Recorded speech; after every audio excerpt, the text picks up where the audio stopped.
Thanks, Las Cancorla.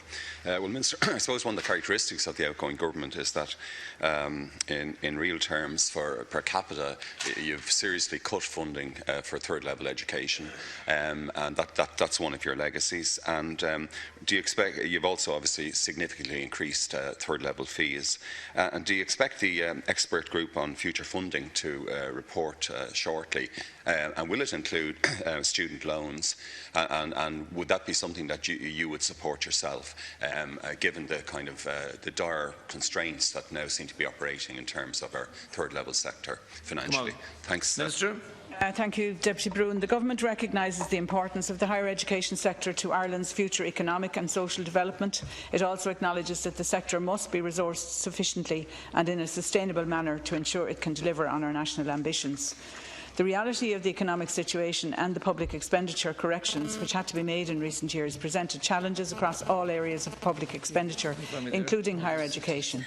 The sector has responded well to these challenges and has continued to provide opportunities for increasing numbers of students to undertake a higher education qualification.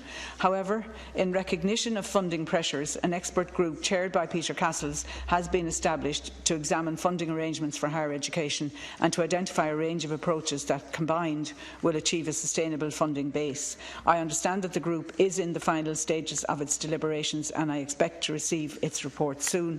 And yes, I do expect to have it shortly. Deputy. Thanks, Curlock. I mean, if it does include income contingent student loans on the Australian or other models, is that something that you would support in the context, obviously, of the next few weeks and the general election and so on? But overall, hasn't this whole sector been? I think your budget for 2016 is 1.45 billion, with a miserable 20 million only for on the capital side, 1.45 billion in current. I mean, hasn't funding been deliberately constrained? Hasn't this sector done one of the worst areas of our whole economy and life in terms of the kind of funding from this government? And at the same time, obviously, we see the ranking of Irish universities tumbling down the list, the IQ list, I think, and the Times educational supplement list. I think our highest ranking university now is Trinity College at number 78. We've UCD, my own alma mater, heading down to the 150s and so on. Before you come into office, before Minister Quinn came into office, these colleges were, you know, in the 20s and 30s, very highly rated, and hasn't that been part of your legacy? And in relation to the area I represent myself, you've done absolutely nothing. I think the electoral area in the whole country, Dublin 17, Dublin 10, we have the lowest take-up of third level education, the lowest provision for third level education, with less than 20%. Your government has done absolutely nothing to change that, or to encourage additional people to go to third level. So unfortunately, Minister, hasn't it been another part of the fallout of the austerity years, your government's administration of third level? It's been a bit of a disaster, and we need a fundamental change. Minister? By the way, Minister, my own approach is to base that on progressive taxation, on progressive income tax. Thank you, Minister. Well, first of all, the indications are that there will be a range of options proposed by the Castles Group, and we will consider all of those options. I wouldn't preempt that before I even see the report, but certainly those options will all be considered. Just on the general points that you make, first of all, with regard to access, I agree with you that we want to broaden access, but we actually have a very high percentage of young people go on to higher education in Ireland as compared to other countries, but it isn't evenly distributed, and it's particularly not evenly distributed in the city of Dublin. And we want to improve that. I'm going to be publishing next week an access plan for access to higher education. It went through Cabinet yesterday, and I'm going to be publishing it next week.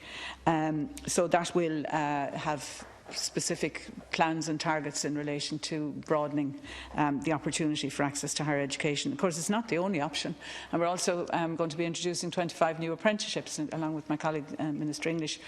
We announced that earlier this year because you know, we want people to think about other options besides higher education. But I have acknowledged that that they have had difficult financial times. They have been doing well in some of the areas like Horizon 2020, for example. But you know, know, it has been challenging, but we are conscious that this is an issue that is going to have to be addressed. Thank you. And the report will come to me in the very near future. Deputy Thomas P. Broughan.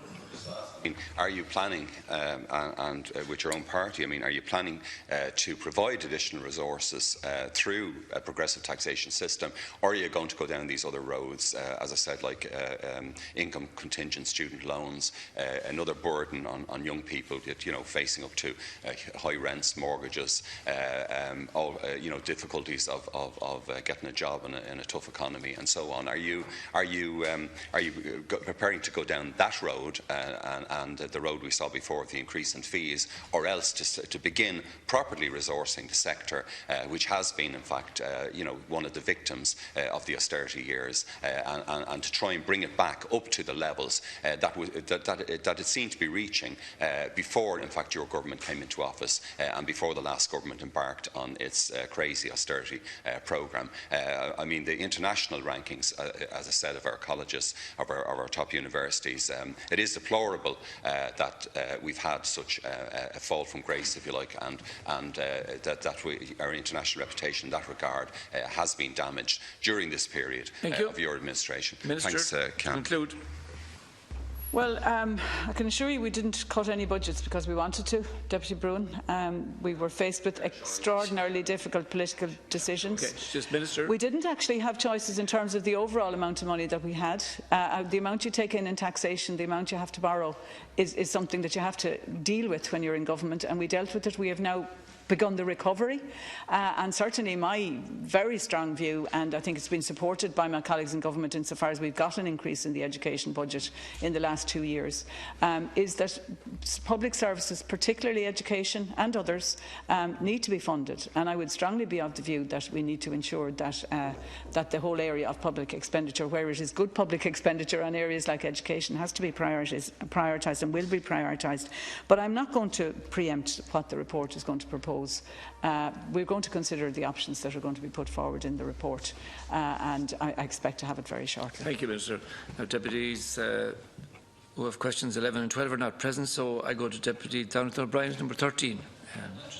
To wait for the written answer and leave Deputy Broughan ask his other questions. Oh, sorry. I think it's an important one. Yeah, that's fine. I will have a brief question from Deputy Broughan, number 14. The last report we got, I think there was only a quarter of schools were being in a position to engage in the rollout of the junior Cert to understand the English, science and business subjects, from next spring. And I just wanted to ask the Minister, where is that at the moment, given the fact that she didn't have the confidence of a major trade union, ASTI, in the sector, what she's doing about it. Thanks. Minister, to conclude.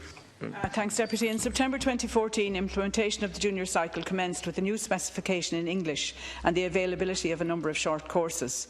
Talks with the two main teacher unions continued during 2014-2015, and the 2015 junior cycle framework was published in August 2015.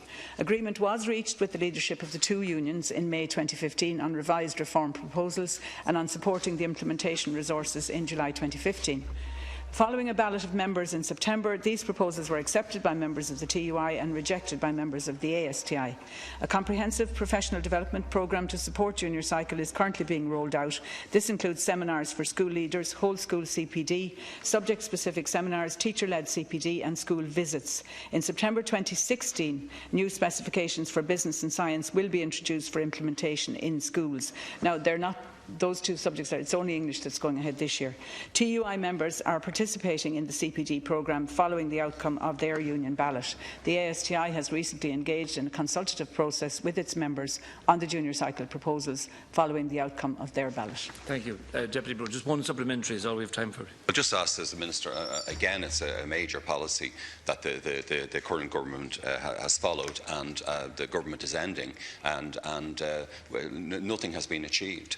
and we still have a great sense of uncertainty, very critical level of obviously of a child's development at second level.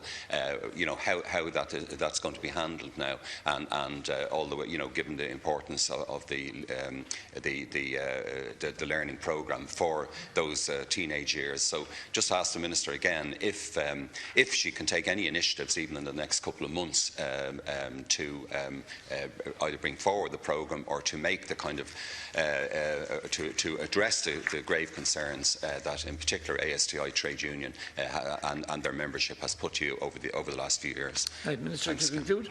Well, first of all, the implementation has commenced with English. It is being implemented in the schools, and all other partners in education have supported the changes. We had detailed negotiations with the unions. A relatively small percentage of ASTI members voted, and they have rejected, despite the fact that their leaders signed up to the proposals earlier in the year, they have rejected it. But we're continuing to engage with them. They're engaging with their members to see, you know, were there issues of clarification that are required. We're available to provide that clarification. I am absolutely determined, and I would completely reject the suggestion that we have not succeeded in making progress in this area. We have. It's commenced in the schools. It will continue. It will change the way in which teaching and learning happens in the classroom. It will be of great benefit, I think, in particular to students who are in danger of being in some way alienated from school because of the old system where the written exam was the be-all and end-all. There's still a written exam, but there's also now the practical assessments in the classroom. And I intend to provide whatever clarification the ASTI needs, and I would certainly hope that they will be able to participate in the very near future in the programme. Thank you, Minister, and that concludes question time.